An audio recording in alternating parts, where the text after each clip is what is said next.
Thank you for joining us at the Prospective Graduate Student Prospective Discovery Series event for the Department of Health Behavior and Health Equity here at the University of Michigan School of Public Health. I'm Brian Zickman-Fisher. I'm a professor in the department and the MPH admissions chair.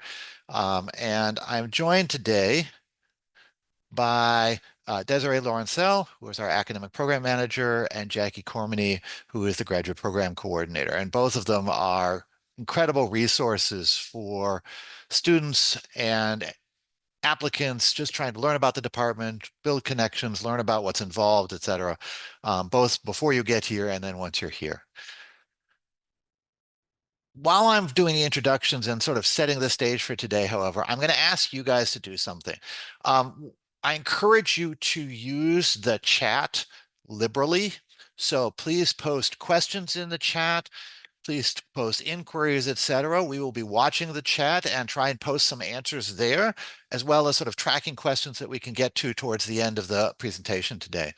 But before we do that, I want you to drop into the chat just where are you and something about public health that you are really passionate about, whether it's a topic, a skill you want to learn, a population you want to work with, a particular problem, just a little bit of background about where you are and what you're passionate about in terms of public health. We'd love to see that, get a sense as to who's here, and also for you to see in each other what your commonalities are, to get a sense of the kinds of different topics and interests and backgrounds that people may have as part of the HBHE community. So if you wouldn't mind, take a moment, just drop a couple words in the chat, and I'd love to sort of get a sense as to where you are and what you're passionate about. While you're doing that, here's our agenda for today. The session's going to be broken up into sort of two parts. This first part, I'm going to be leading with Jackie and Desiree, looking at sort of giving you the overview of the department. Who are we? What kinds of training you would get here? What HBHE students become, et cetera. And then we'll wrap up with tips for successful application and questions.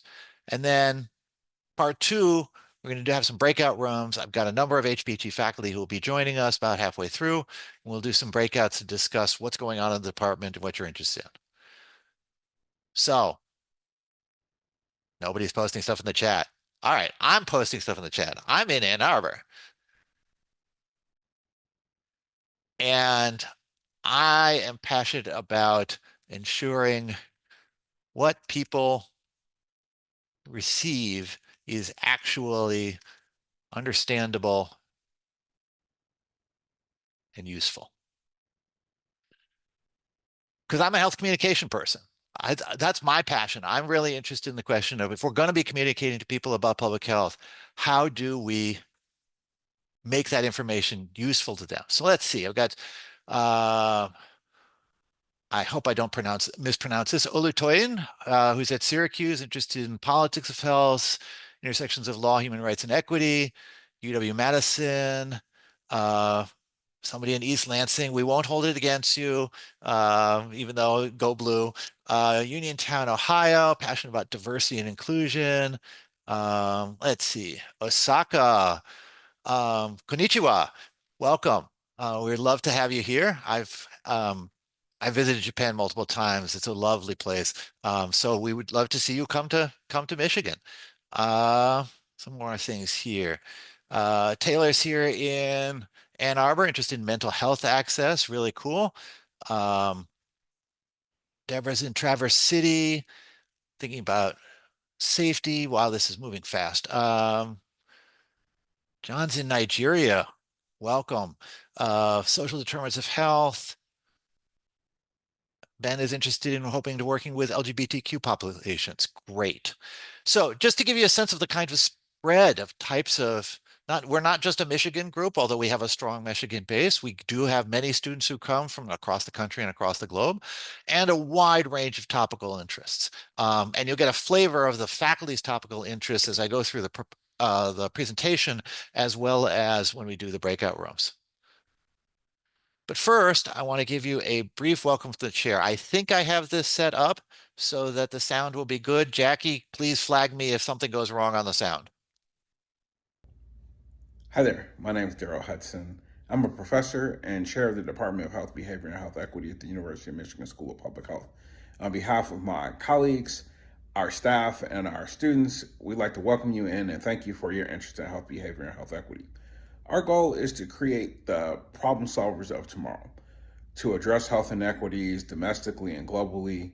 And to do this, we have a really innovative curriculum.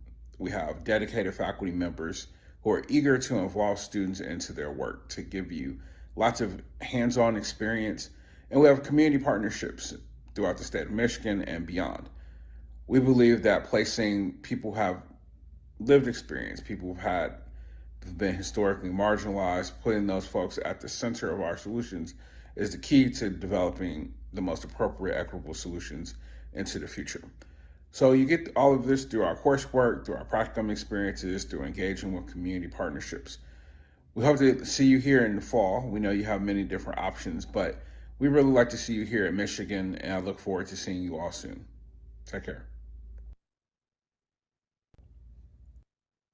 So what is HBHE? So HBHE is really looking at health from a holistic perspective. Like we start from the core of social determinants of health and recognizing that that includes everything from economic issues, physical, built environment issues, health and healthcare access, the social and community context, education, et cetera, all of which is woven into our curriculum and to the way in which we approach research and practice.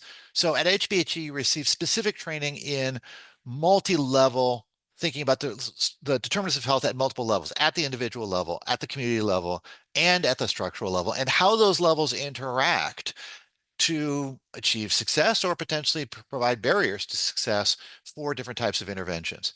At the core of HBHE is the idea of developing and evaluating health intervention programs that are going to be then not just coming from nowhere, but grounded in behavior change theory and implementation science.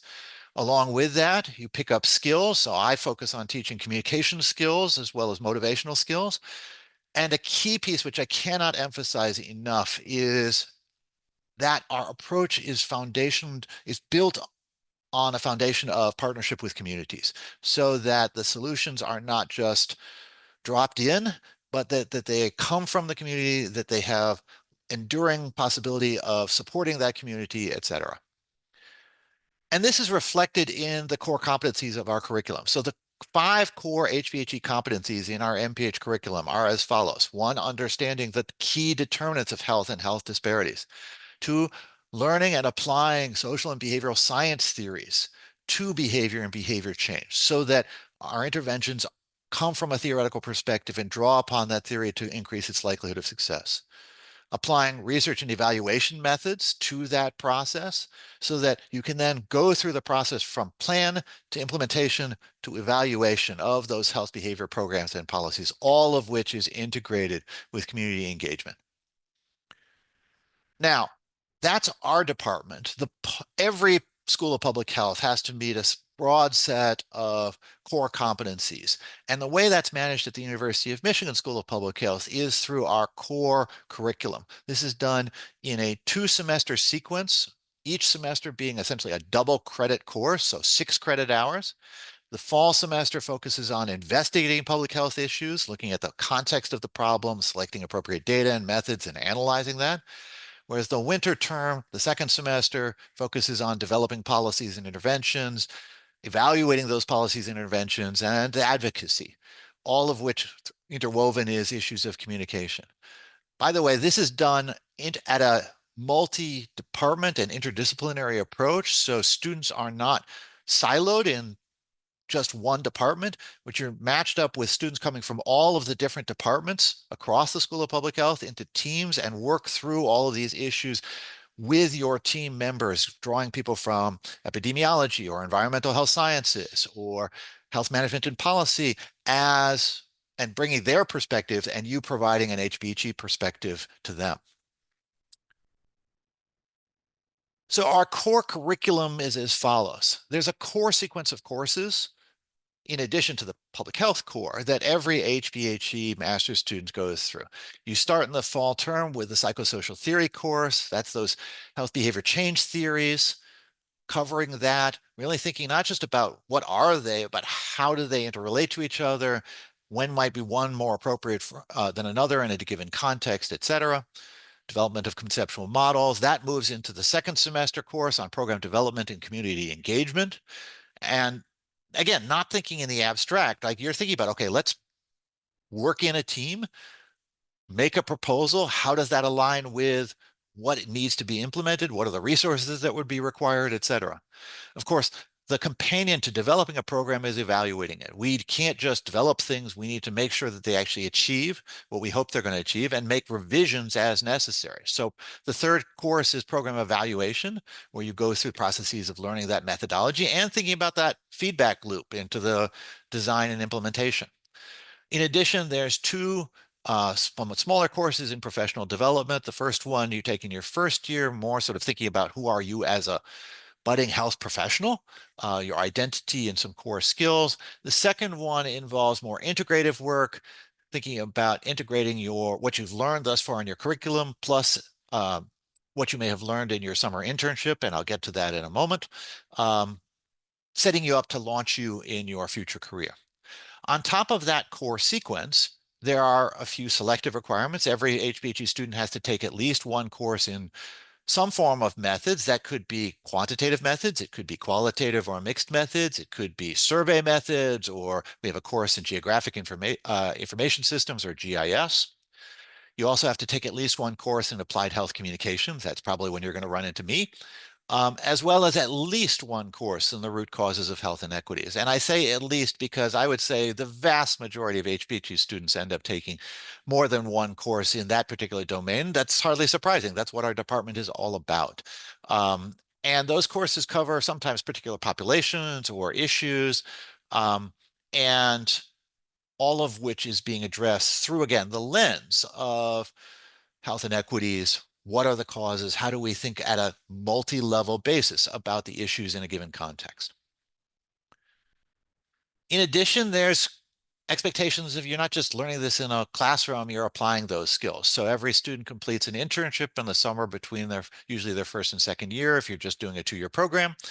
Um, that's not, we don't place you, we allow you to then find a place that aligns with your future career interests. It might be in government, it might be global, it might be domestic, it might be in a community organization, all are possible. In addition, either in the context of your internship or outside of it, you create applied practice experience products, what we call Apex products, as a way of demonstrating the skills that you've been learning. There's also an integrative learning experience, a culminating essay that's rolled in part of that second professional development course I mentioned earlier, as well as many students engage in either research or administrative roles. A lot of students are working with faculty projects in a variety of different ways, as well as co-curricular experiences and initiatives, and I can touch upon a few of those as well. By the way, let me reiterate, if as I'm going through all of this, you have questions like what are some of the examples or how would this work kind of stuff, please drop that into the chat and we'll try and make sure to respond to it.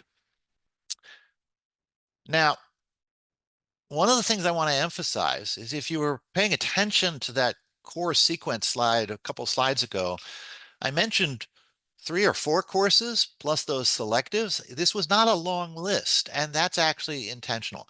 The core curricular requirements for an HBHE degree are actually relatively small compared to the total number of credit hours that you need to take in order to complete your degree. What that means is you do have a lot of flexibility. You can take a lot of electives, either in our department, touching upon, let's say, multiple methods or multiple populations or groups that you want to be studying, as well as courses from other departments within the School of Public Health. So you want to take a couple courses in environmental health sciences, go right ahead. You want to explore more policy courses, HMP will definitely provide you with opportunities for that. And courses across the University of Michigan campus. And for those of you, this campus is enormous. There are I don't honestly remember the number of professional schools. It's well over dozen, 2 dozen. I don't even know. I mean, the numbers don't make sense. We have students taking courses in social work, public policy, um, SEAS, which is the Sustainability and Natural Resources School, urban planning, law, School of Information, nursing, design. The list goes on and on. In each case, finding courses that allow them to tailor their graduate education to set them up for where they want to go through the lens of the core curriculum that we provide in our department through that public health perspective.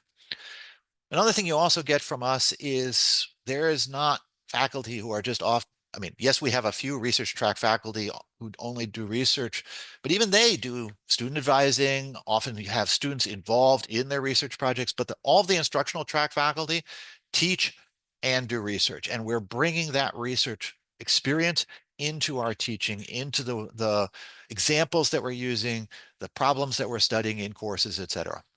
And as I mentioned before, a common theme throughout this department in our faculty's research and in the way in which we teach topics is this community engaged approach.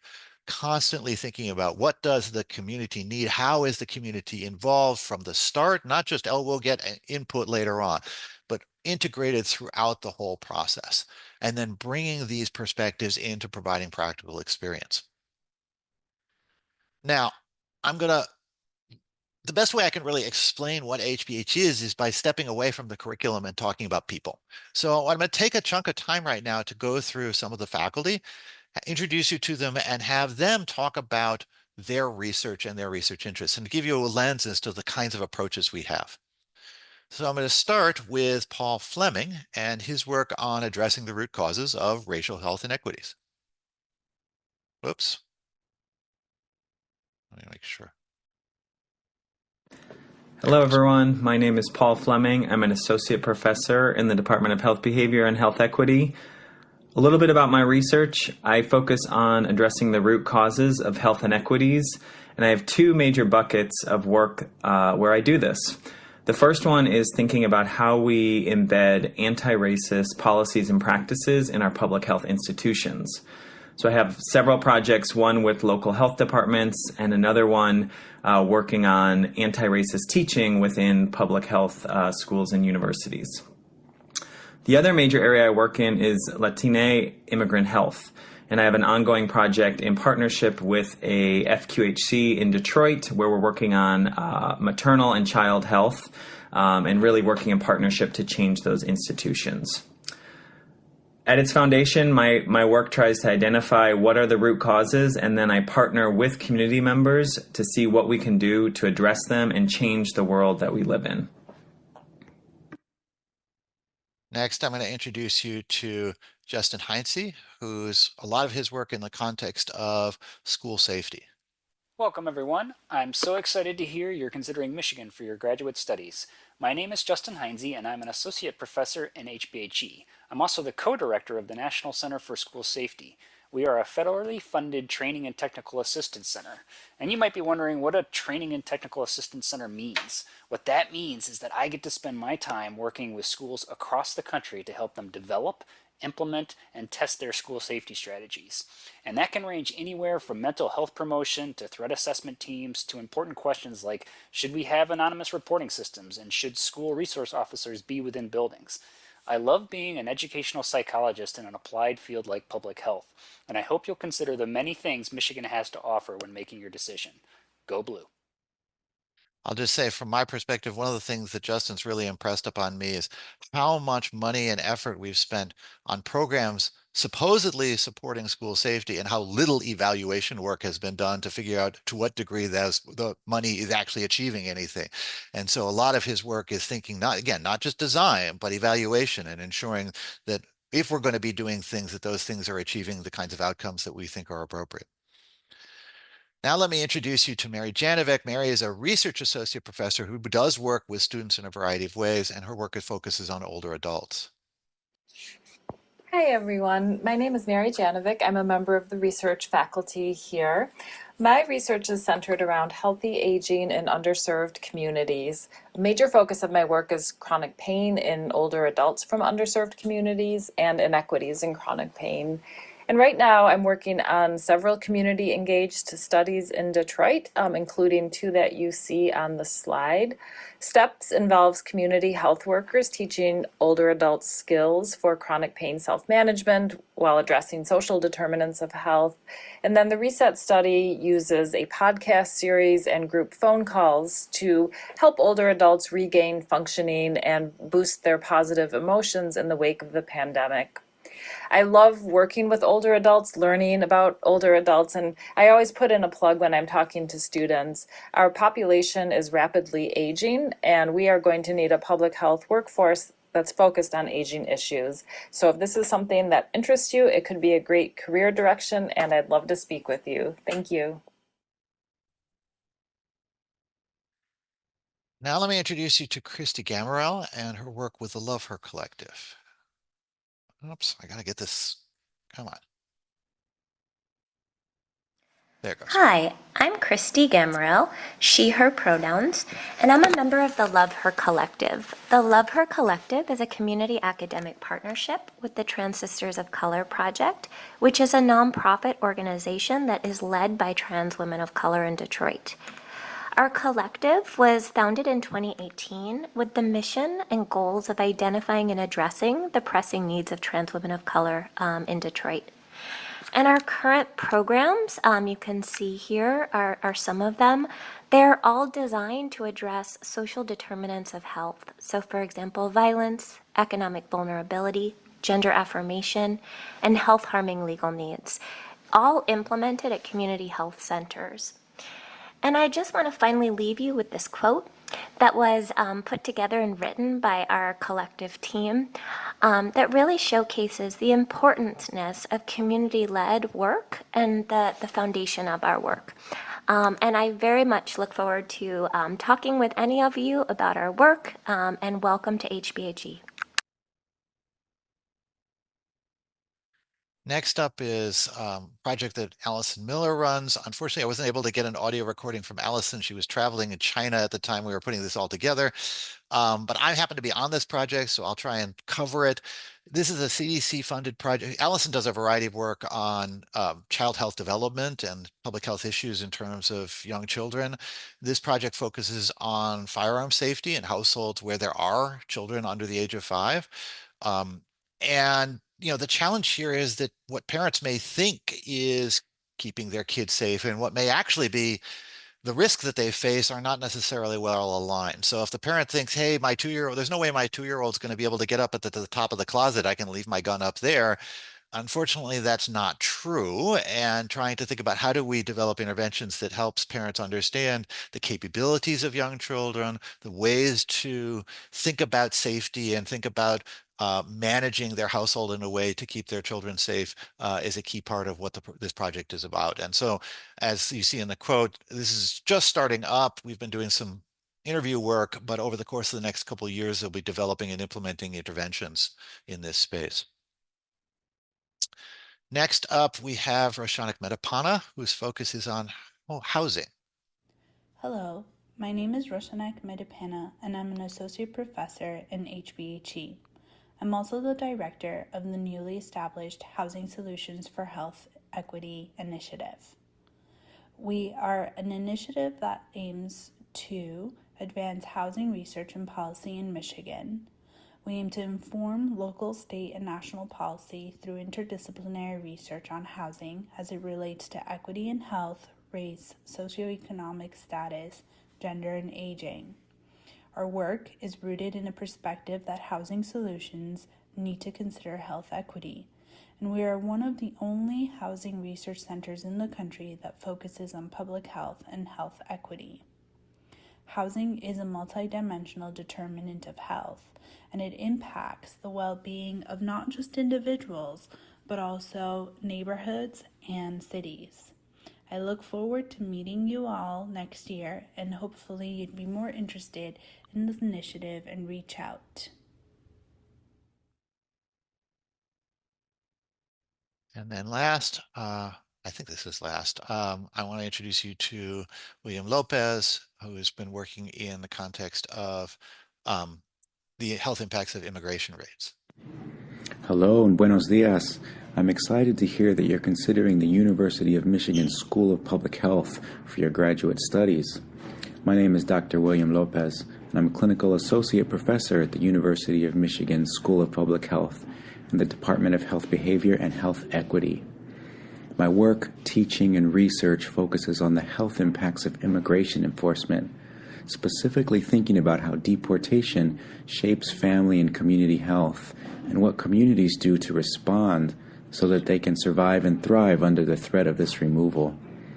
My first book, Separated, which you see here, looked at an immigration home raid that happened about 7 miles from where you're sitting right now. My second book considers immigration worksite raids that happened in 2018 under the Trump administration. In addition to my work in the School of Public Health, I'm also faculty in the Poverty Solutions at University of Michigan, and I do work whenever I can to get the stories of immigrant communities out into the public, including collaborations with musicals and filmmakers in the area. If you have any questions or want to talk about any of this material or just life in Ann Arbor, I'm always happy to chat. I also want to share some breaking news. So this just broke earlier this month, but U of M was selected as an NIH research hub for our nationwide effort to enhance community-led work. And this is going to be run by Justin Heinze and Rashanik Medapana, who were previously interested in. Like, this is a $6.75 million grant from NIH. You can see here all the different types of things that'll be involved in it. Again, this is just breaking news. I can't tell you anything more about what's going to happen, but obviously we're really, really excited about it.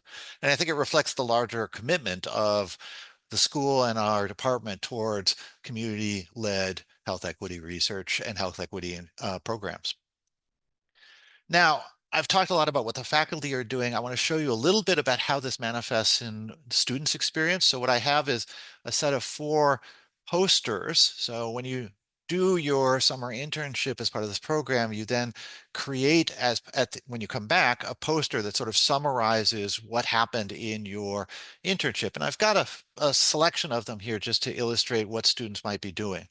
So this one is the first one. This is from Emma. Emma was working at the Vogel Cancer Center here on the University of Michigan campus in the Department of Community Outreach and Engagement.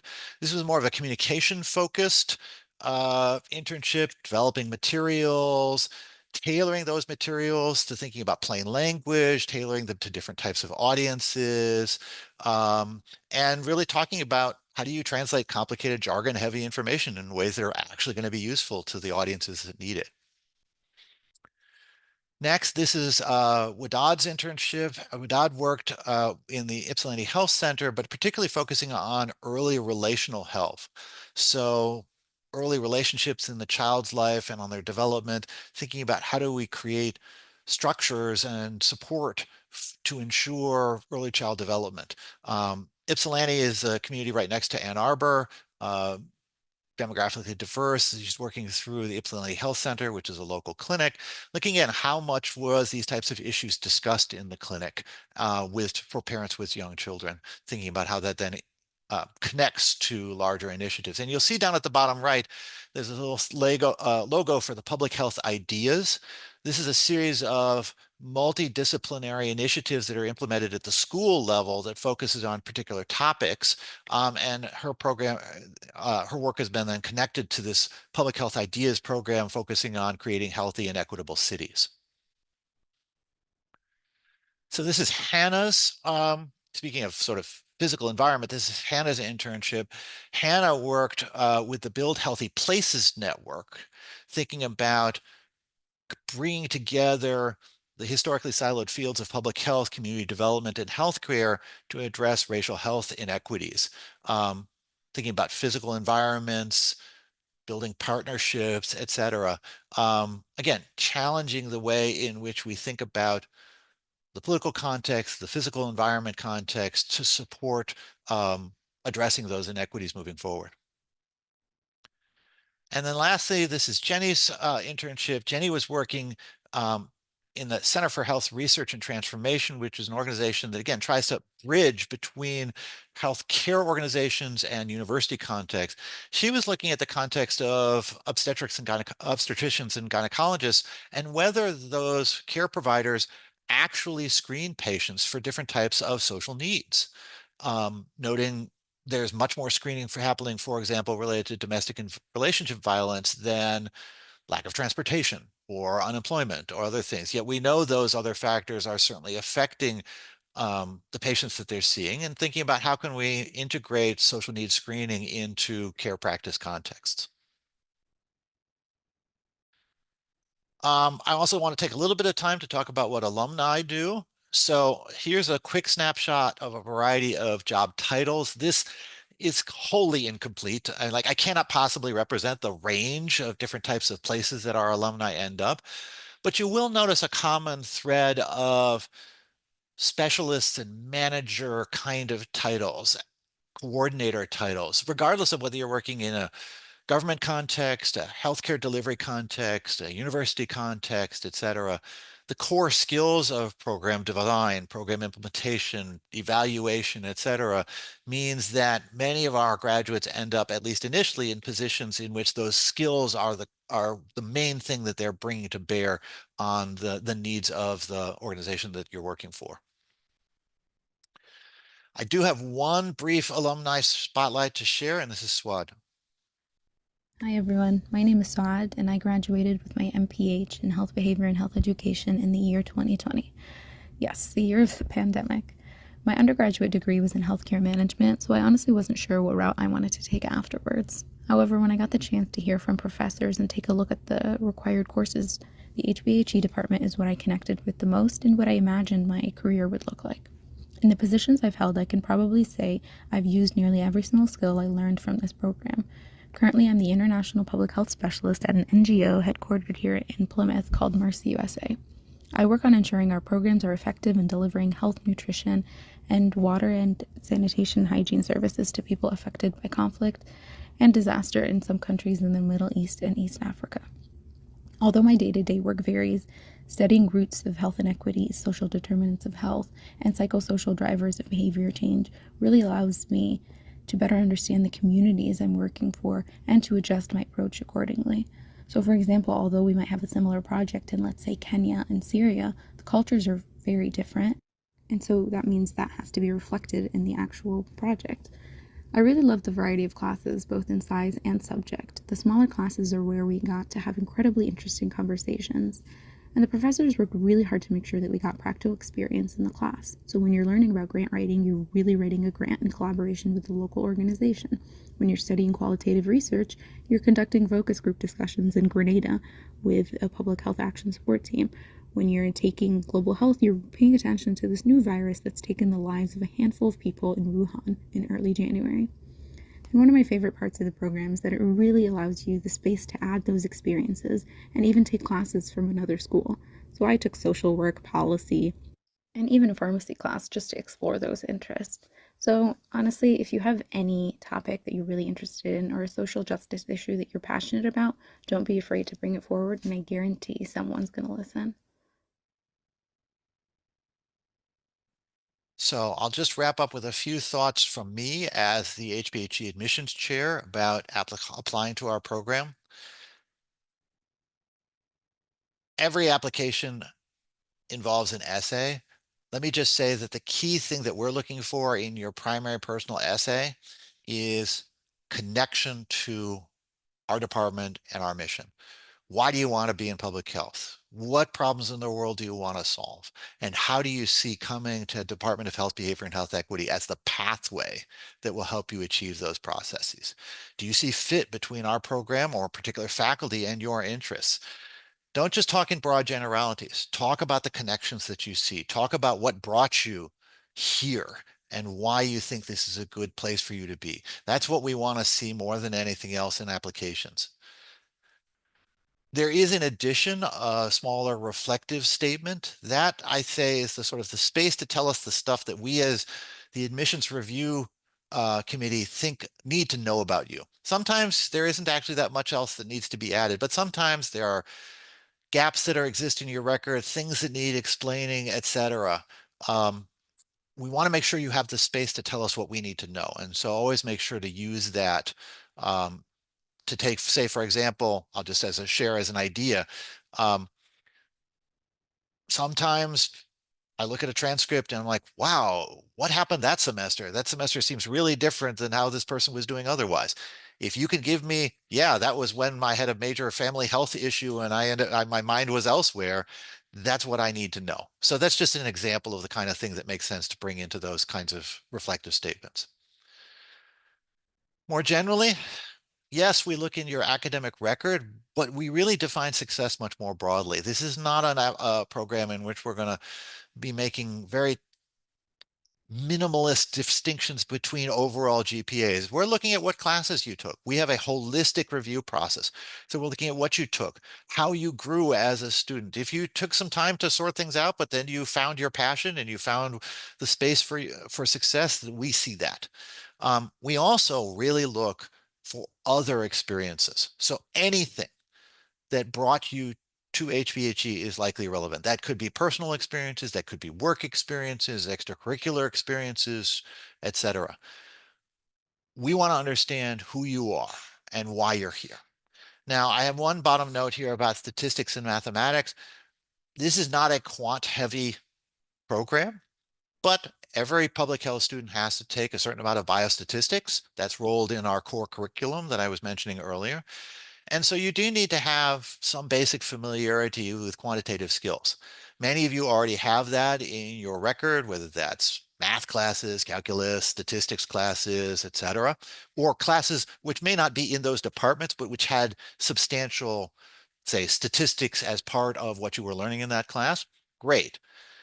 There is a quantitative statement that will allow you to highlight those kinds of things so that we make sure not to miss them. However, if you are weak in your quantitative background, especially if you have no recent math, we do encourage you to seek out, if you take a formal course if necessary, but certainly refresh yourself on college algebra. Occasionally we do conditional admissions if that's really the only thing that we're worried about. So I'm going to wrap there. We've got about 5 minutes before the faculty are going to start showing up en masse to have our breakout rooms. But let's throw this open. You can, if you would, please use the chat, put questions you may have, and Jackie and I will sort of serve as moderators and try and respond to stuff. What can we tell you about our program? Hey, Brian, there was Yeah. and I'm not sure about this. I guess they put 1,000 words limit on the personal statement. And Paige asked how strict is that? And I'm not sure. I don't know the answer to that. That actually is something we can punt to the school level admissions people because they're the ones who really handle the relationship with SOFUS, which through the system through which the applications are taken. And so I don't know whether they hold you to that limit in a hard way or not. Certainly not something that we are nitpicking about, although I would say longer is not always better from a standpoint of a good essay. How well does the program fit into a non-traditional student lifestyle? So I do need to be clear here. This is a residential full-time program. We expect students to be here taking classes on a regular basis.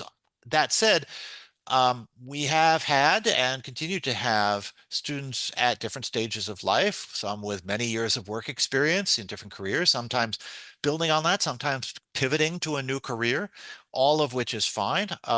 And we really welcome the opportunity to have you bring in your life experience, your work experience into the class discussions, into the projects that you're involved with, et cetera. So broad question here about PhDs and research experience. So from the standpoint of your application, speak to that. Do you want to go on to a research career? And that could be getting a PhD or just working in research. We have a lot of alumni who end up in research staff positions, research study coordinator positions, working with faculty in public health, in medicine, et cetera. from a application standpoint, just own that and put it forward. If you come to us, remember I mentioned a lot of flexibility. What we encourage is if people who are interested in research, take multiple methods classes, really build up your research methodology skill set while you're doing your MPH, and work with faculty. I can't count the number of students who work with faculty while they're here. It's certainly a large number in a variety of different types of ways. And our advice is reach out to faculty who are doing stuff that you think are interesting. Ask, hey, is there any opportunity for me to be part of this? Are there any jobs available, et cetera? And often that works out. And so students get not just research experience, but sometimes publications, sometimes other kinds of deeper levels of involvement through that process. I'm quickly skimming skills, experiences, and courses to take. I mentioned the quantitative question, but broadly, I don't think there's a single answer because we get students coming from many different backgrounds. The right question to ask is, what do you want to have? What's the skill sets that you want to have, whether that's functional skills, whether that's studying particular topics? What are you going to bring into your public health training to enable you to be the better professional, the person you want to be when you get out of here? So there's no single answer to that. Do we have a direct PhD program? We do not. That's correct. Our PhD program, and as far as I know, most master's level most public health PhD programs expect you to have a master's degree when you're starting your PhD program. Jasmine's mentioning, you mentioned people locate their own summer internship opportunities. Have people in the past that gotten involved with global health opportunities? Oh, yes. So there is a major global public health office here at the School of Public Health. They facilitate finding global health internships. They facilitate the logistics of managing global health internships. They facilitate finding funding for those things. I can think of multiple students of mine who are my own advisees who have gone on to do global health internships while in the department finishing their MPH. Yes, yes, and yes. And thank you, Gary, who just arrived. Gary is one of our professors who will be having one of the breakout rooms will be on global public health. And anybody who wants to talk with Gary about that, please feel free to do so. Yep. So where are we on time? We're at 46. Can I don't know if you addressed this one question because I think it's a good question. It says, what are good skills, experiences, and courses to take as undergraduates to be well set? So I started talking about it, and I think I'm going to say what I said again. Like, I don't think there's a single answer. I really don't. We have people coming in with, pre-med. We have people coming in who did filmmaking. I can think of a student in particular who did filmmaking as their undergraduate. Very successful in integrating that communication skill into their future career. There are people who come in with heavy quant backgrounds and they want to get more qualitative skills. There are people who come in if they haven't taken quant skills just barely enough to meet the requirements and branch out and really focus on research methods, for example. There's no one pathway here. And just Paige's question about, do you prefer a longer or a one-page resume? I think my answer is somewhere in between. It doesn't need to be super short, but I don't really need every last detail.